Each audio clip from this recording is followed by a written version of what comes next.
जगण्यासाठी सुनीता पवार यांचा सुरू असलेला संघर्ष पाहून त्यांना अपंगत्वाचा शाप देणाऱ्या नियतीला देखील लाज वाटत असेल।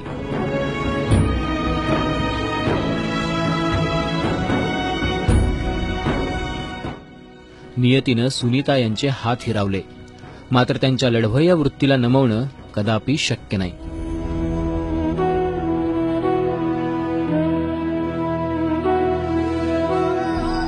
पुण्याच्या पिंपळे गुरव परिसरातील झोपडीवजा घरात राहणाऱ्या या महिलेची जिद्द खरंच थक्क करायला लावणारी आहे।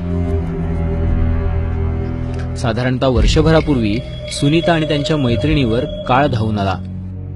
ज्या इमारतीवर सुनीता मजूर म्हणून काम करत होत्या त्या ठिकाणी त्यांना विजेचा धक्का बसला। ते मेन वायर वरून गव्हर्नमेंटचं तार गेलेली होती। मेन वायर ते आपण ते साफ करायची जर्मनची पट्टी असते ना, ते दिले असं उचलून, तर ते मला वाटलं ते मिस्त्रीने घेतलं असं, पण ते मेन वायरला लागलेली होतं। ते मेन तारला लागलं आणि एका हात सुटत नाही म्हणून दुसरा हात ह्या हात लावला की दोन्ही हात तिथं पट्टीमध्ये धरून उभी राहिले होते। त्याच्यामध्ये 2 मिनिटातच आपल्याला एवढं लागलं।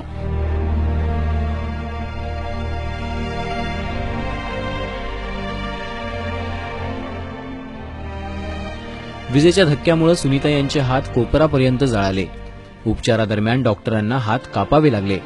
जर हातच नसतील तर पोट कसं भरायचं असा प्रश्न सुनीताताईंसमोर आव असून उभा राहिला।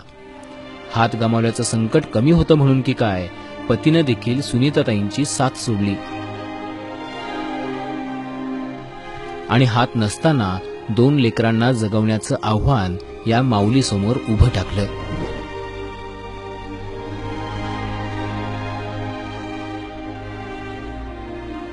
वर्षानंतर मी माझ्या बाळाला घेऊन मी तिथे गेले होते।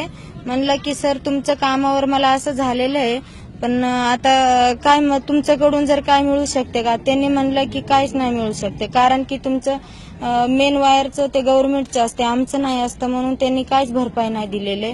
माझ्या बरोबर दुसऱ्या एका बाईला पण लागलं होतं, पण त्याचा जीव गेलेले आणि माझा जीव वाचलेले।